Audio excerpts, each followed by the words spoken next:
علیکم ورحمۃ اللہ تعالی وبرکاتہ۔ نمبر 1 اسلامی تاریخ 24 شعبان المعظم۔ حضرت عبداللہ بن سلام رضی اللہ عنہما تعالیٰ عنہما حضرت یوسف علیہ السلام کی اولاد میں سے ہیں۔ جب حضور صلی اللہ علیہ وسلم ہجرت فرما کر مدینہ منورہ تشریف لائے تو عبداللہ بن سلام نے نبوت کی نشانیاں دیکھ کر اسلام قبول کر لیا۔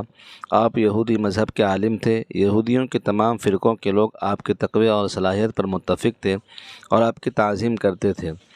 عبداللہ بن سلام رضی اللہ عنہ فرماتے ہیں کہ جیسے ہی میں نے مدینہ میں حضور کی آمد کی خبر سنی تو فوراً خدمت میں حاضر ہو کر اسلام قبول کر لیا۔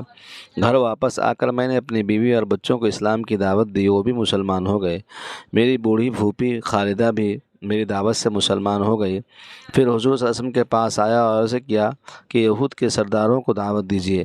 آپ نے یہودیوں کے سرداروں کو بلایا اور اسلام کی دعوت دی، لیکن کسی نے بھی دعوت کو قبول نہیں کیا۔ حضرت عبداللہ بن سلام اسی وقت سامنے آئے اور اللہ کے رسول صلی اللہ علیہ وسلم کی تصدیق کی۔ یہودی سرداروں نے حضرت عبداللہ کو برا بھلا کہنا شروع کر دیا اور اسلام قبول نہیں کیا۔ حضرت عبداللہ بن سلام کا انتقال حضرت معاویہ کے زمانے خلافت میں سن 43 ہجری میں ہوا۔ نمبر 2 حضور کا معجزہ، پاگل لڑکے کا ٹھیک ہو جانا۔ رسول اللہ صلی اللہ علیہ وسلم کی خدمت میں ایک عورت اپنے پاگل لڑکے کو لے کر حاضر ہوئی۔ رسول اللہ نے لڑکے کے سینے پر ہاتھ پھیرا اور اس کے لیے دعا فرمائے تو اس نے زور سے قے یعنی الٹی کی۔ اس کے بعد سے ہی وہ لڑکا اچھا ہو گیا اور پاگل پن دور ہو گیا۔ نمبر 3 ایک فرض کے بارے میں جان بوجھ کر نماز قضا کر دینا۔ رسول اللہ نے فرمایا جو شخص 2 نمازوں کو بلا کسی عذر کے ایک وقت میں پڑھے وہ کبیرہ گناہوں کے دروازوں میں سے ایک دروازے پر پہنچ گیا۔ نمبر 4 ایک سنت کے بارے میں دین پر جمے رہنے کی دعا۔ اسلام اور نیک اعمال پر ثابت قدمی کے لیے اس دعا کا معمول رکھنا چاہیے۔ ربنا اغفر لنا ذنوبنا واسرافنا فی امرنا وثبت اقدامنا وانصرنا علی القوم الکافرین۔ ترجمہ، اے ہمارے رب ہمارے گناہوں کو اور جو ہم نے اپنے کام میں زیادتی کی ہے اس کو معاف کر دیجیے اور ہمارے قدموں کو جما دیجیے اور ہمیں کافروں پر غالب کر دیجیے۔ نمبر 5 اللہ تعالیٰ کا ذکر کرنے والے۔ رسول اللہ نے فرمایا جب کوئی قوم اللہ تعالیٰ کے ذکر کے لیے بیٹھتی ہے تو ملائکہ اس کو گھیر لیتے ہیں اور رحمت ان کو ڈھانپ لیتی ہے اور ان پر سکینہ اترتی ہے۔ اللہ تعالیٰ فرشتوں کے درمیان ان کا تذکرہ کرتا ہے۔ نمبر 6 گناہ کے بارے میں لڑکی کی پیدائش کو برا سمجھنا۔ قرآن میں اللہ تعالیٰ فرماتا ہے جب ان میں سے کسی کو بیٹی پیدا ہونے کی خبر دی جاتی ہے تو اس کا چہرہ رنج و غم کی وجہ سے کالا پڑ جاتا ہے اور دل ہی دل میں گھٹتا رہتا ہے، اور جس لڑکی کی پیدائش کی اس کو خبر دی گئی ہے اس کی شرمندگی کی وجہ سے لوگوں سے چھپتا پھرتا ہے کہ اس کو ذلت گوارا کر کے رہنے دے دیا یا اس کو مٹی میں چھپا دے، وہ بہت ہی برا فیصلہ کرتے ہیں۔ سورہ نحل۔